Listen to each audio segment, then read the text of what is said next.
to kill, it's half the time as the social one. It's 34 minutes. Not as big, but it's juicy. I've said those words before. Rest to Kill panel is one I didn't see much of during the con. It's a good one. It's completely unexpected. I don't think anybody thought we were going to be seeing Sandworm. Let's jump in.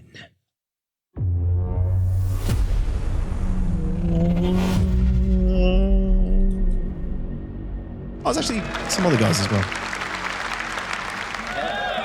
Hello, hello. So my name is Nick Pearce, like Jared mentioned. It's my second CitizenCon, but it's my first time presenting. So I'm very excited to be here. And just on behalf of myself and the team, thank you so much for coming to this presentation. Thank you.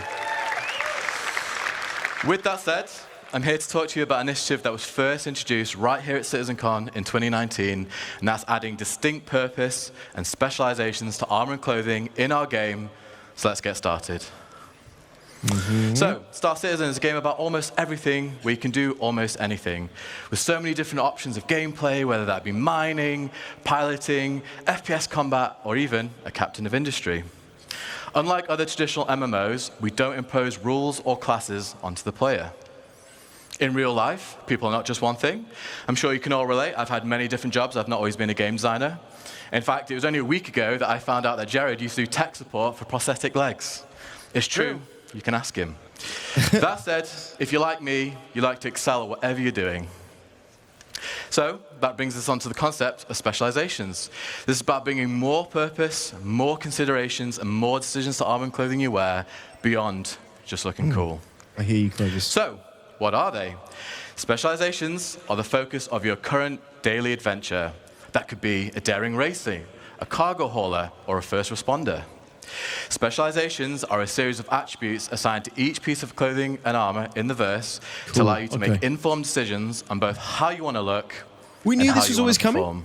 I just missed all this on What the are day, they not? so it's good to see it all reiterated. Specializations are not assigned classes. There's no magic toggle where suddenly you're forced into a role like a cleric or a wizard or even a pizza delivery person. They also do not limit you. You can still do almost everything in any armor and clothing you want. You just won't do it as well as you could have if you had specialized. Why are these necessary? Well, specializations enhance gameplay depth. They add a level of roleplay and immersion. Specializations can provide a sense of ownership of your playstyle. At its core, SC is driven by choice, with specializations offering a deeper layer of player options. And that's the option to excel, to fool around, to min-max, or give yourself a unique challenge. Specialization allows us as developers to make gameplay experiences that are deeper and more complex. So whether you're a salvager, a bounty hunter, or a medic, And give purpose to there will be the specialized clothes and suits items that will we help wear, and suits outperform we your wear. peers. The roles we fulfill. So at this point, you may be asking yourself, okay, well, how do I specialize? It starts by determining your playstyle. What do you want to do today? Are you going to be a trader, a smuggler, an assassin? Is there a void in your organization that needs filling? This is a decision you get to make and remake every single time you log in. Or, if you're like me, perhaps several times in a single play session. Once you know what you want to do, it's time to start hunting for the right gear. Specialized items are not intended to be found in any old store. You're going to have to do the legwork. You'll have to align with some of those guilds and factions that JJ and Benoit just talked about in the previous presentation. You'll have to explore the galaxy, find hidden stashes, and rare opportunities for better gear. And I'm assuming blueprints as well, so you can craft, unique gear. I guess they couldn't really talk about this blueprints because they hadn't covered that yet in the next day, but I assume blueprints and crafting will fall into this as well. I mean, there's no reason it wouldn't.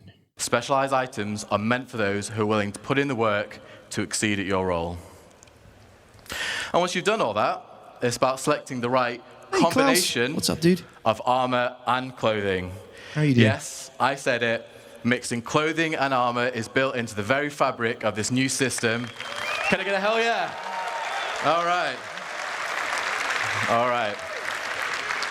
I know you guys have wanted this for a long time, so yeah, great. And to tell you even more about this new system that we do called Starwear, please welcome to the stage lead character technical artist Armando Lira.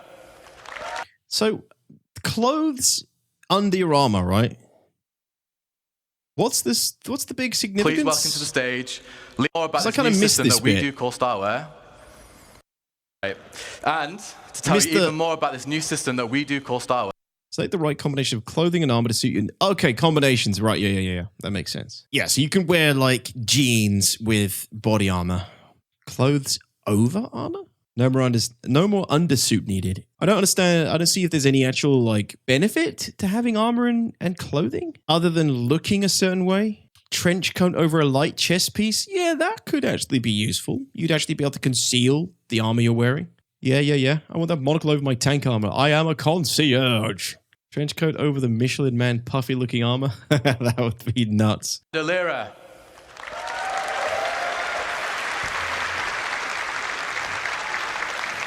Oh shit, bro.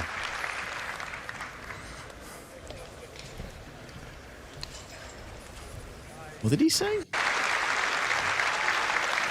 Oh shit, bro. Good shit, bro. I think he said good shit. Thank you so much, Nick. Hello, everyone. I am so happy to be here presenting for the first time.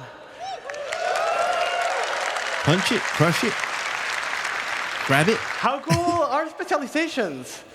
We are sure you'll enjoy finding the best combinations for your playstyle. And for that, we had to create a system that gave you all the freedom that you deserve. It's something that I am sure you've all been waiting for so long. Starware. So if you're... God damn it, another star. Of course. God, I really missed a bunch of this. Choosing between clothing or armor? Yeah. So finally, you'll be able to mix and match. Starware is fashion that meets purpose. As specializations provide you with a multitude of stats to combine, you'll also be able to choose the visual style that you want. But beware, with added options also comes the responsibility of choosing the right combination for the right situation. Let's look at some of the possibilities that Starware will be able to provide you. I'm really surprised they didn't address anything like your interactions with NPCs based on, you know, your character, your clothing, your style, your hygiene. I really thought that's what this panel was going to be about.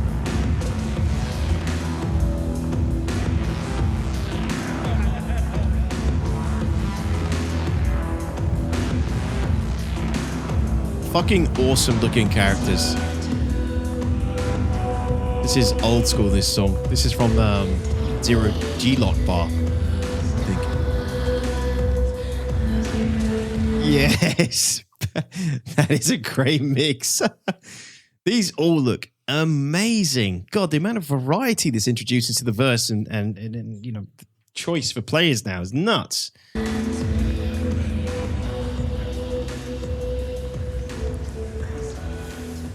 I love Baghead. Oh, they do corn? Okay. As you all saw, the possibilities are huge. Like, have you ever wanted to put on a jacket on top of an undersuit? Yes. Yeah. How about an armor on top of a sleeveless shirt? Or even without no shirt at all? Like backpacks so cool. on clothing? I didn't realize how much I wanted this. So Starware allows more until customization than ever. But be careful, certain gameplay implications will still be true. You won't be able to go into the vacuum of space without a space-worthy undersuit and helmet. And in certain planets, you'll need a breathable mask or helmet to survive. I hope you guys are excited about this as much as we are. And we've heard what you all want, and we're making a system to bring it all to you. Starware. Yes. I like this. But Chibachi, thank you for that follow. That is enough about Starware for now. Let's go back with Nick and learn more about how Starware and specializations will improve your gameplay. Well done, bro. All right. Thank you, Armando. Some nice dancing as well, by the way. So as you can see, the Starware system is about adding function to fashion. We are still Star Citizen, one of the best looking video games out there, but we're always going to make sure that you look your best, but now with added purpose.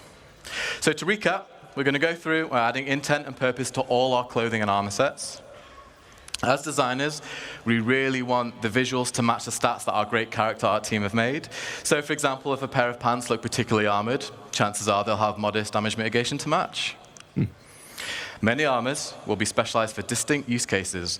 Currently, we realize right now bigger is generally better when it comes to FPS armor, and we know that shouldn't always necessarily be the case.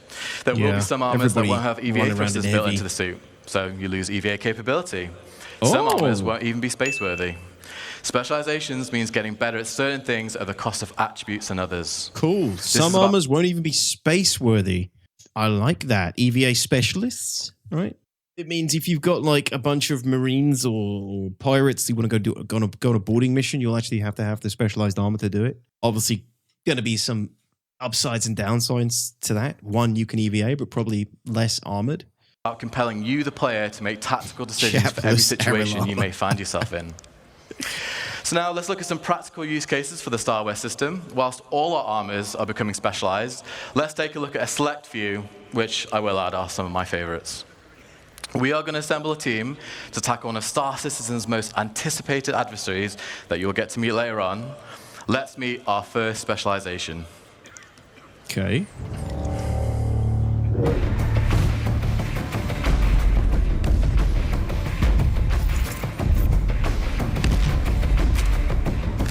All right, so who's this dude? Oh, he's the guy assembling the team.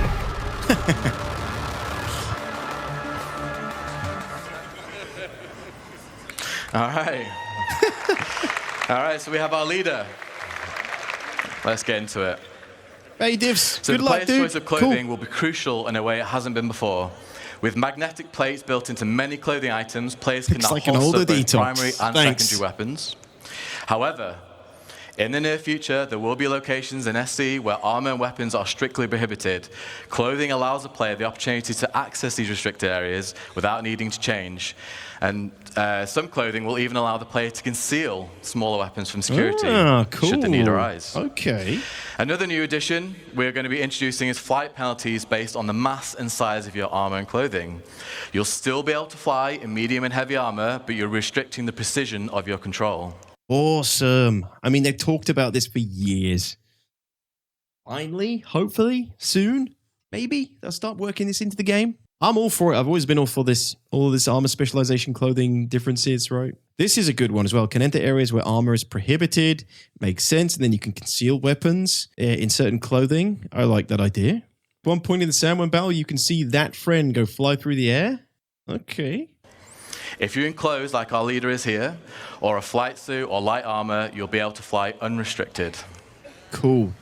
Now, if we look at an overview, we've cherry-picked 6 generalized stats to give you like a high-level understanding of how various clothing and armors we specialized. This is by no means a comprehensive list of everything we have available to us. It's just a little, yeah. So here you can see the leader has low protection compared to a full suit of armor and no EVA capability, for obvious reasons, but has great movement, low emissions, allowing them to blend into bustling cities and stations. Cool. The leader really excels at freedom of movement here. The leader. Let's meet our next members. Let's do it. The pilot.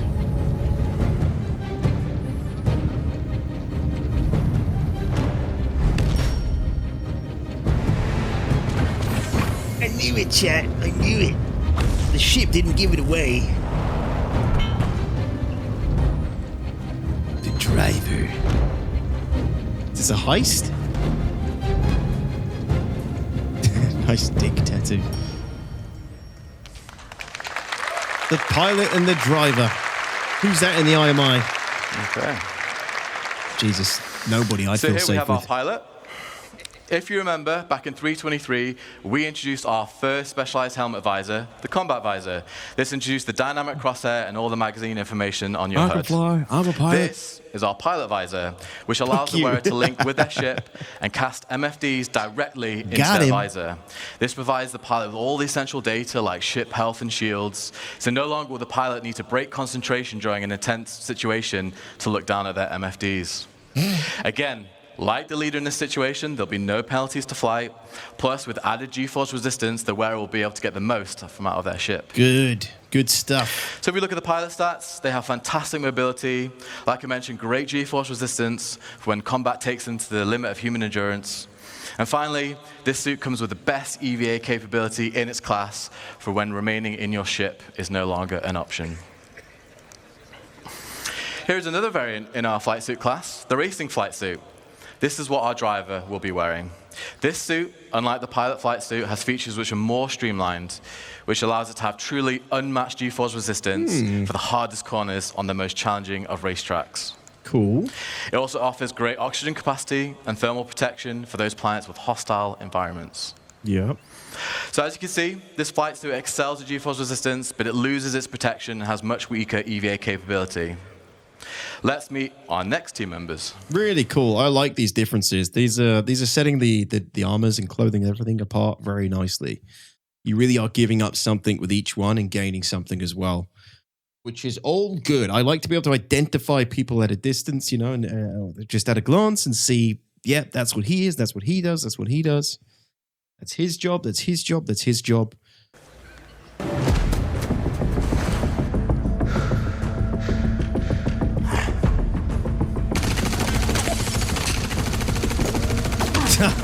No way. The heavy.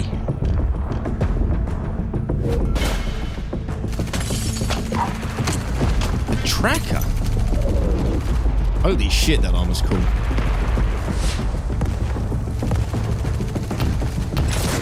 Yes. That guy looks like a soldier from June. The old June 2. The tank. This armor's cool as shit.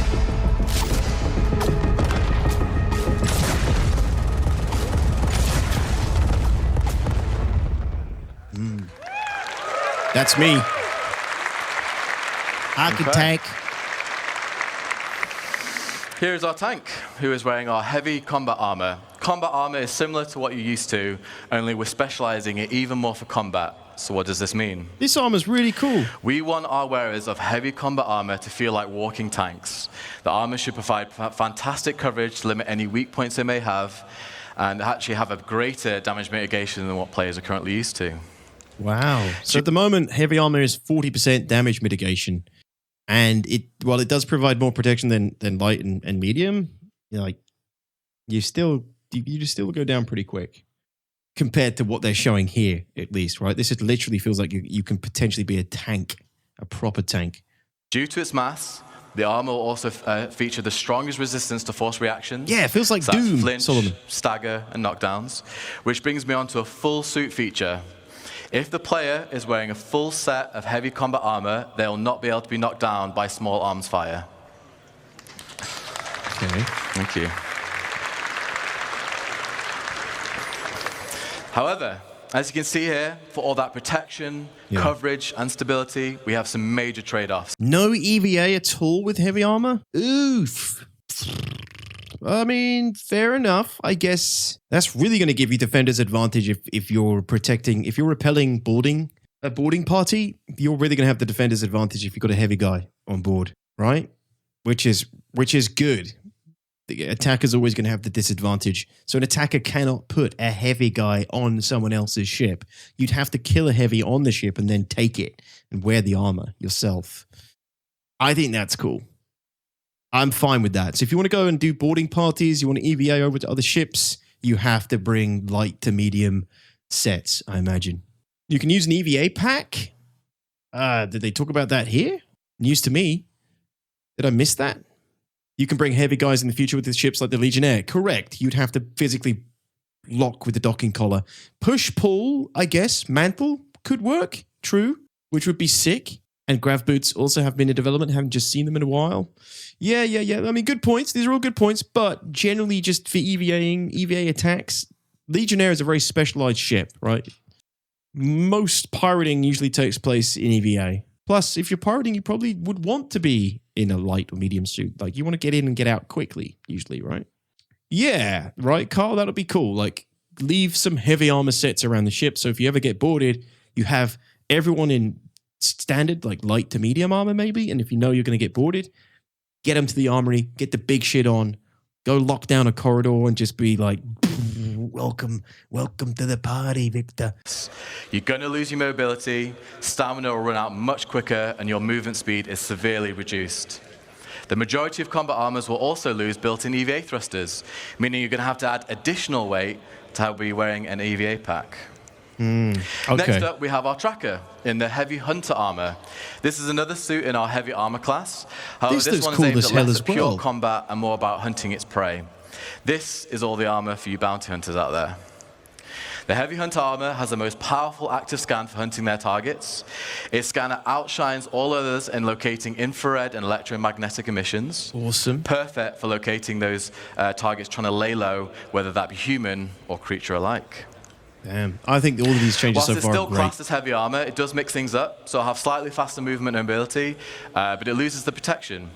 You'll also be able to store more devices like deployables and throwables. So as we compare the stats, whilst not Makes as tough sense as our that this has combat armor, EVA. it does gain an increase in mobility, and while its scanner is the best of the best, the armor is also incredibly noisy and emits powerful emissions. So while you may find your target with these, there's a good chance that they'll know you're coming for them. Okay, so that's kind of weird that the bounty hunter armor would have really low stealth capabilities. I guess there will be different choices within the bounty hunter or the tracker armor sets. Like if based on your playstyle as a bounty hunter, maybe you don't want the active scan. Maybe you're happy to sacrifice active scan completely for stealth instead, right? Richter, thank you, Hook. Yeah, Richter. Welcome. See you at the party, Richter. Next up, let's look at our last additions to the team. The Jedi, the Sith.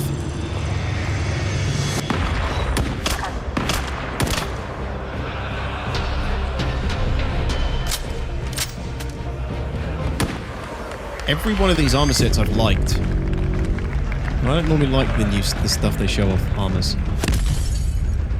That friend.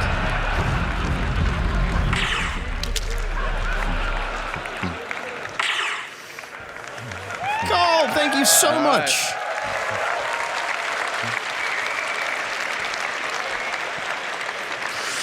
I can tell who the fan favorite is there. Yeah. That friend. This, yeah.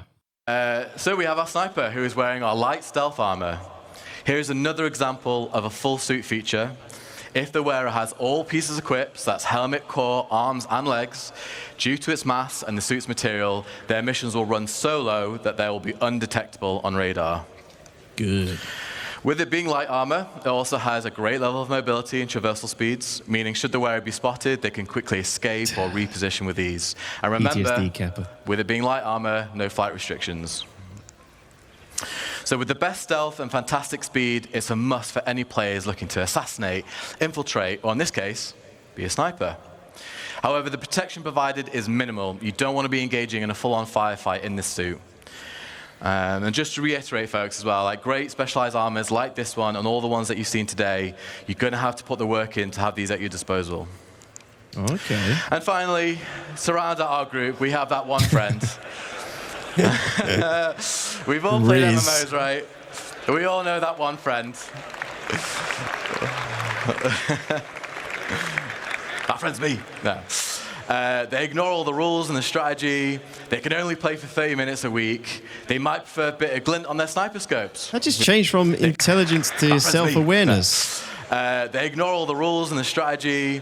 They can only play for 30 minutes a week. They might prefer a bit of glint on their sniper scopes. Who knows? Well, here at CIG, we also support that friend, so they're on the roster too. So, we have our group. I know, Kappa, you said. We fun? All right, all right. We have our team. So, let's see what they face ahead and if they're up for the challenge. Chris Robertson is And Riz. to talk to you about that challenge, please welcome to the stage Senior System Designer, Zach Priest. You've been great. Thank you.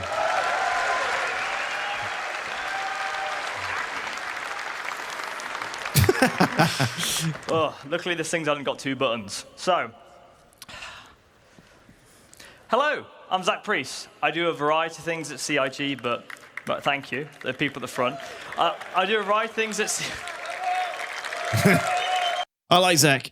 He does do a variety of things. He works on space cows and also FPS weapons. What's going on over there, COG? No, the sniper armor. I think they've got the sets down. They've got the idea behind each set very well. I don't really have any complaints about those. Yeah. And I like that you're going to have to possibly work quite hard to get them. I remember in Star Wars Galaxies spending weeks trying to get the bounty hunter armor. It was super difficult. I mean, it's not going to be the same in Star Citizen, no doubt. But in Star Wars Galaxies, you'd have to there's all kinds of crazy crap you have to do to get the bounty hunter armor. You'd have to run like multiple raids. You'd have to locate these like world bosses that dropped pieces of Mandalorian armor, they dropped pieces of bounty hunter armor that you then have to collect up. Like the drop chance was super rare and the NPC drop spawn rate was super rare, but you'd have to go out into the galaxy, find them. Actually, I think it was Dantooine? Endor? Where were was it Night Sisters who dropped it? The bounty hunter armor? The Sisters on Dathomir. Yeah, Dathomir, thank you. Yeah, it was the Sisters on Dathomir. You'd have to go and find them, and you'd have to hope that they spawned. Then when you got there, you'd have to pray that no one else was there, camping the spawn, then you'd kill them, and maybe they dropped a piece of armor. And basically, you'd have to do that for all these different bounty hunter armor pieces, and then you'd have to like gather all the pieces for the set, and then take them into the Death Watch bunker, which was like this Mandalorian bunker in Star Wars Galaxies that was a super difficult raid. Needed a huge warband to do it, huge pie to do it. You'd have to fight your way all the way through the raid, get to the bottom of the raid. And down there, you'd need a master crafter with you who could then turn your bounty hunter armor into Mandalorian armor. And you'd also have I think you'd have to collect like the jetpack pieces, and he would have to craft the jetpack down at the bottom of the bunker as well. And that was the only way you could get that rare piece of armor, that armor set. It was so fucking cool. It's the reason I always go on about Star Wars Galaxies, right? It just was the best. It did so many fucking cool things. That was one of them. So that was what you had to do to get the Mandalorian bounty hunter armor. It was super difficult. That's like my reference point for Star Citizen, but we're never going to get it that difficult ever again. But, I can imagine rare blueprints dropping for these set pieces. Maybe certain crafting quality of items can create the set pieces and the set bonuses. Maybe the set bonuses can change based on the property of the items you put into the craft. But yes, I'm all for making it difficult to get these set pieces, because then if you're being chased by a bounty hunter and he's got the bounty hunter armor set piece, it will strike a bit of fear in you. You'll be like, oh shit, he's actually got the gear. He's got the whole set. This guy's been through some shit. He's probably pretty good at what he does. Same with any of the set pieces, You come up against a tank who's in that proper heavy armor. I want to actually be like, oh crap, this dude's put in some work to get that armor. He's probably really freaking good with it. I don't want to fuck with him. That's what MMOs are all about, if we're all honest. A lot of it is all about showing off our achievements. What's Zach got to say about sandworms? I missed all of this on the day. This is all new. I'm mostly a designer who works with AI and guns. So most of you will be wondering, what could the next part of the presentation be about? Well, let's get stuck in. He couldn't wait to show this thing. At its heart is about community. From our relationship with players to the big dynamic events that citizens work together to complete. We love group content and missions that allow players to work together to achieve a goal. But for our group specifically, yes, please. You do have to wonder. Well, now our crew is assembled, and in a universe as big as Star Citizen, who knows what trouble they could run into. So let's find out what they're going to face. Now, they're heading to the planet Monarchs, which is in the Pyro system. Oh, it was Monarchs. So, without further ado, I didn't know that. The Valakar's on Monarchs?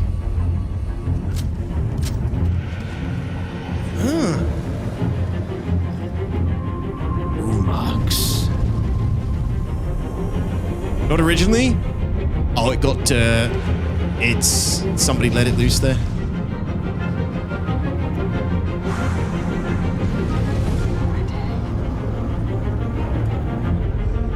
Retcon for gameplay. Gotcha. I know it was originally Layer 3, but I figured they just changed the law.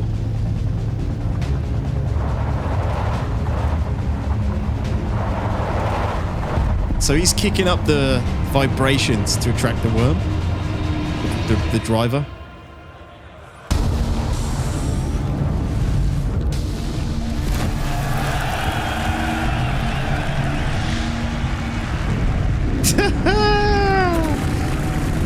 is.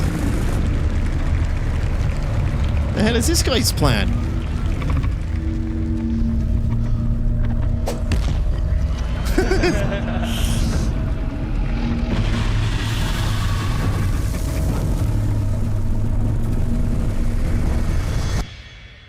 Sick.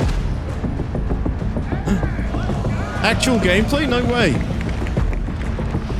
They've actually got the model in and everything. And it looks fucking good.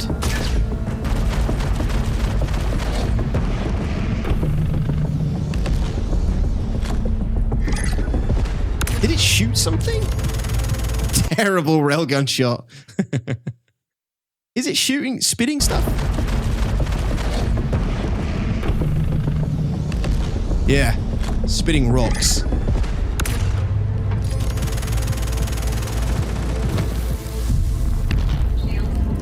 Good. That was my concern. I was worried that it wouldn't have any ranged attacks.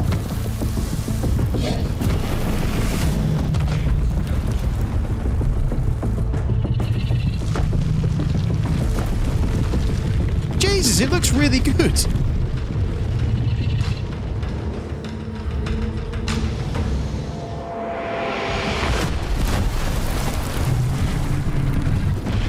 I have some concerns.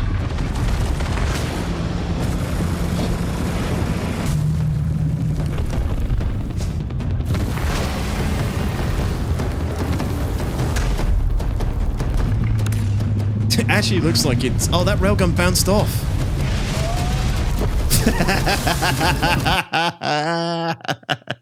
Oh, good. That's what you deserve, that guy.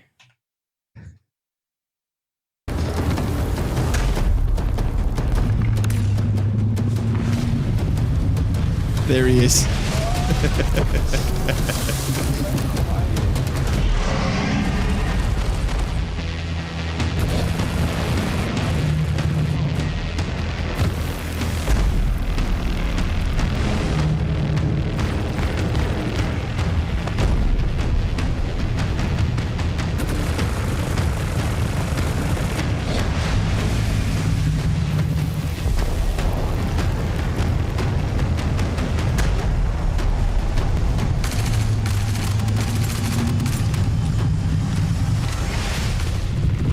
They've really worked on the model and its animations and everything. I thought it was just going to be some crappy placeholder, super inflatable, wavy worm guy. You know what I mean? This looks like they've done a lot of work with it.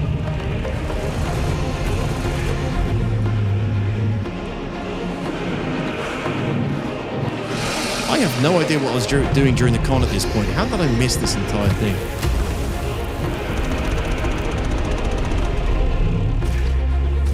I wasn't in the toilet, chat. I wasn't on the toilet. I wasn't pooping, Raven. I wasn't pooping.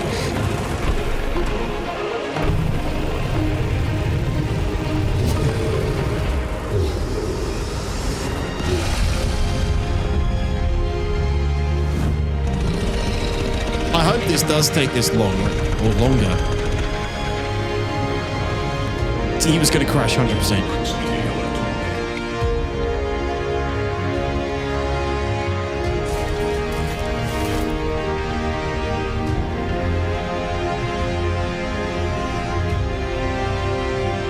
This is crazy. Yes, get the stuff. Get the hemorrhoids, worm hemorrhoids, pearls. And again, like someone else said to me, this is like the crate dragon hunting in Star Wars Galaxies as well.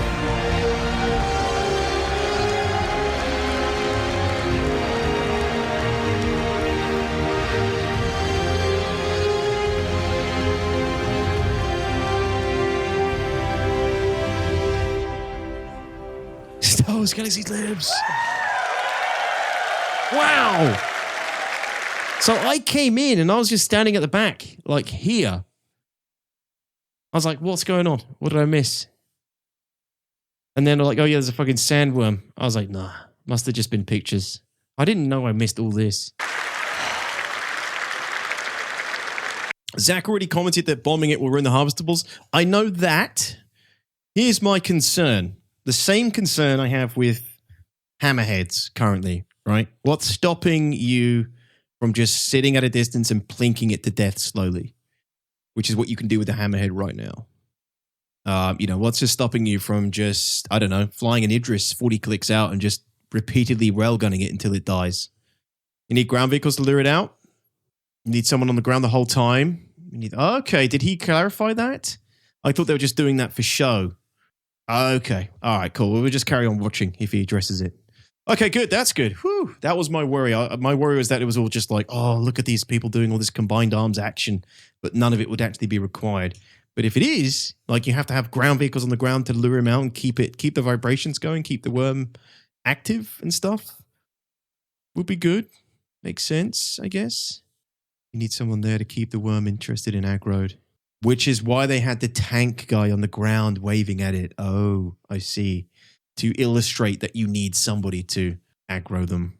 There'll always be a way to cheese things, yeah, but Rambo, there will. And there will definitely be people cheesing it over and over again until CIG eventually hammers out the cheese more and more and more.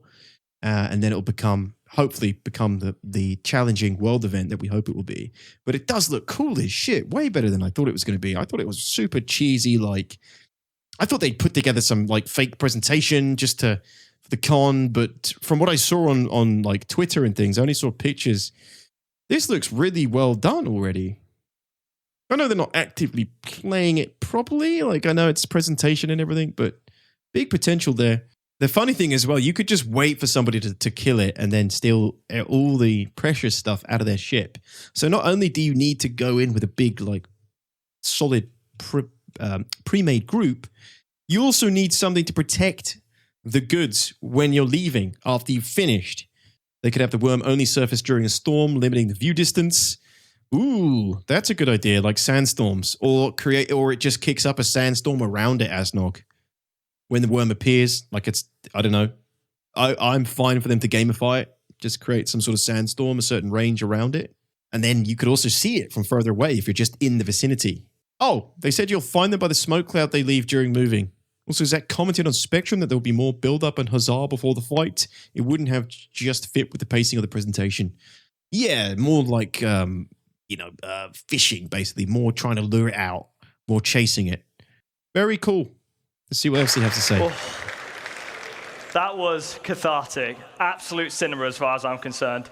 The teams at CIG have worked so incredibly hard to get to the point where what we just showed you was no tricks, no hacks, just gameplay of the Valakar.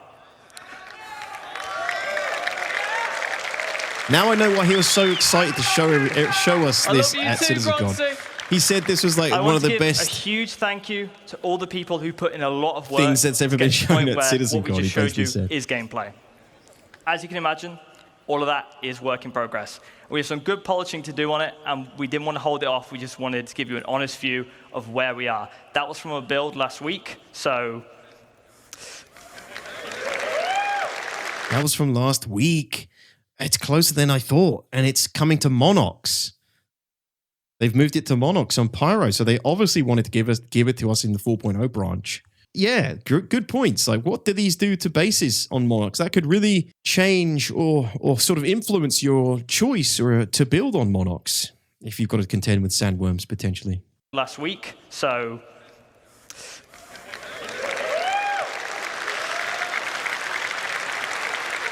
With that said, monster hunting is coming to Star Citizen. And the best part was starting off this epic series of fights with the infamous Valakar, who some of you may remember from 2016. This absolute monster of a creature is 300 meters long and sees your light fighters just as puny little ants. You're going to need to assemble your quickest and most nimble pilots to dodge the Valakar's ranged attacks, as well as your fastest drivers to bait out the Valakar from the surface, as it's the only way to bring this mighty creature out of the ground is by disturbing the surface with a ground vehicle. That's really cool. But how does the Valakar stack up to our crew? Well, unfortunately, the Valakar stats don't really fit on the screen due to being so... Full skin benefit? Is that a circumcision joke? Powerful. But for some context, it's around 150 times harder to kill than an Aegis Avenger Titan. But But to be fair, it's most likely to kill you. So how does it do that? Well, the deadly Valakar has a variety of ways of killing possible threats. So for a high-level overview of the fight, it regurgitates rock-hard sand that has been compressed inside the Valakar and uses it as a projectile to target foes. But if something's a bit too close for comfort in the sky, it uses its ginormous body to swipe ships out the way. Cool. Anything on the ground that it sees as a threat will have to contend with its bite or its deadly slam. So, submerged after taking damage. And there's a ballista down here. Don't tempt me with a good time. Could I bait it out with the ballista? Does ballista have enough speed? That would be so funny. Bait it out with a ballista and just have somebody firing missiles at it out the back while you're driving away. That would be sick. Same with the Centurion. Just have the guy in the back while you're driving full speed in the other direction. Ah, so cool. Little bit fun bit of information. As the Valakar becomes more injured, it will retreat back into the planet's surface. And you'll need to make sure that your ground vehicles stay alive or have backups to bait out the creature again, as well as keeping it interested. So the big question, in a game like ours, how are we going to communicate the health of this creature? Well, things being physicalized is at the heart of Star Citizen. And we know how much of a large fight the Apex Valakar is, and we need to communicate that in a diegetic way. So you'll see here the Valakar's health from 100% to 1%. You'll see its skin getting more battered and bruised as the fight progresses, to give you an idea of where you are and how close you are. So the nice thing about this, it communicates the Valakar's health without needing any UI or health bars and just purely keeps you immersed in the experience. So, number one question, why do you want to kill the Valakar? Well, because it's fun, but I know you sweaty gamers, so it's got loot, also known as harvestables. Precious The Valakar pearls. has two very valuable harvestables. Firstly are its pearls. You'll need to mine growths on a variety of locations of Valakar to reveal these pearls. And once you've destroyed the growth skin, you'll see disgusting squidgy innards. But next is its big apex teeth. These are within its mouth, and you'll need a very strong tractor beam to be able to yank these things out. So max lift or an atlas. These harvestables will not all come out at the same quality. So you'll be able to learn more about that and how harvestables are going to be used tomorrow in crafting your home. Oh, cool. I didn't know that tied in with this. So a fun thing here is you'll see the character is standing within the... Pearls and teeth are incredibly valuable for crafting powerful equipment. Ugh. God, they're doing it all right, man. Sorry, you guys can't see this. Apologies. They're doing it right. That's awesome. They're not just to sell. They're actually used in crafting. Love it. Star Wars Galaxy lives.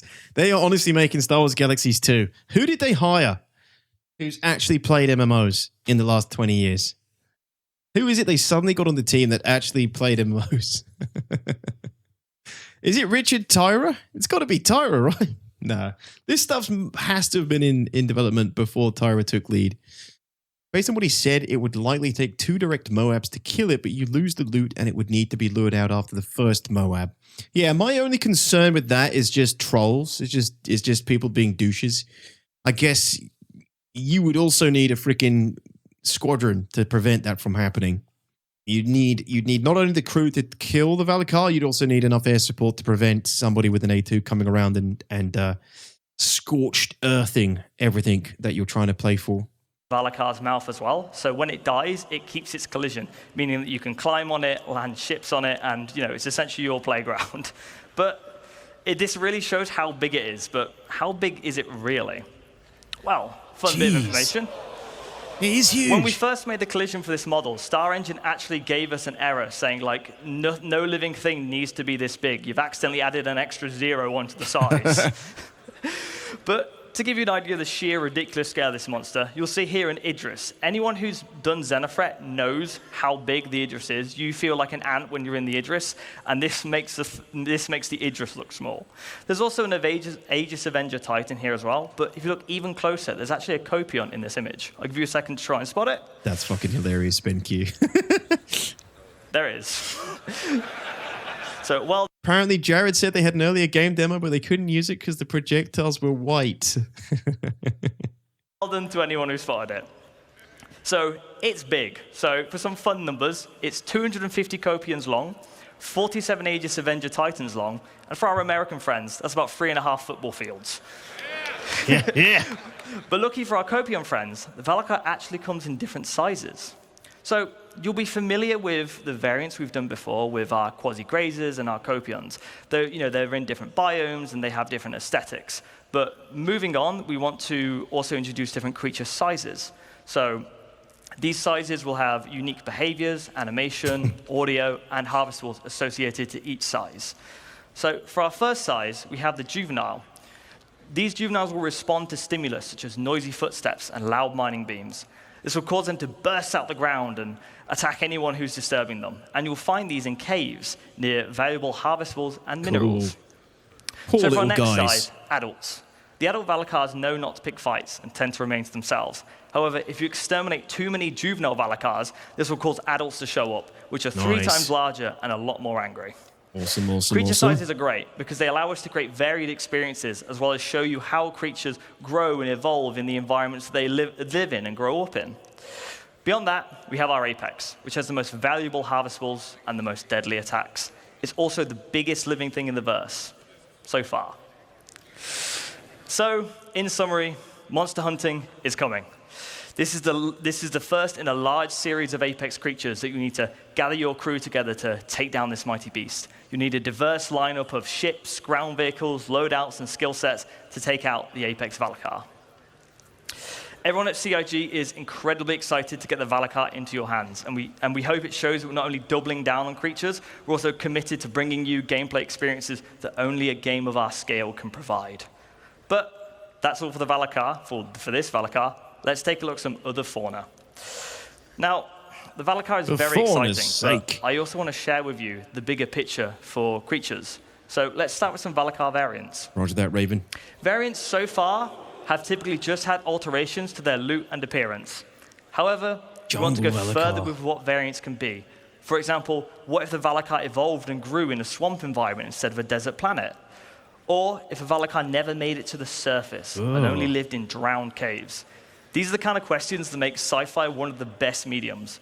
And I can hear the questions already. What does an adult cave Valakar look like? What does an apex quasi-grazer look like? Well, it's these questions that get everyone excited that works on creatures to give you a glimpse into the big picture. All of these variances and differences and new creatures make up what we call our fauna matrix. The fauna matrix is basically our creature encyclopedia. So these concepts should show you that we want to get more weird and wonderful with our creatures. We've started off with more traditional animal references like dogs and birds and cows. But now we're in a position to create the things that we love about sci-fi, which is the weird and the unknown. So looking at where we're going, all of our creatures have been defined for the road to 1.0. That's interesting. We've ensured we've got a They've defined all their creatures for 1.0 that they want to ship with 1.0? Sure, a diverse ecosystem where life can exist in almost all corners of the verse. Diverse, distinct roster of creatures to make each of our planets feel special.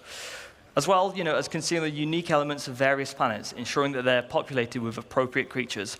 We've been designing creatures in mind so that planets' ecosystems influence their behaviors, designs, aesthetics, and harvestables.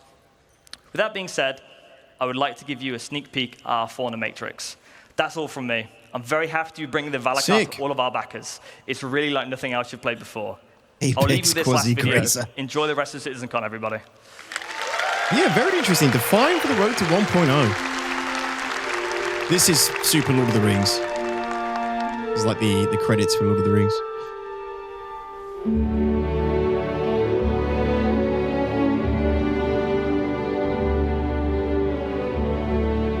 Oh, what a great panel.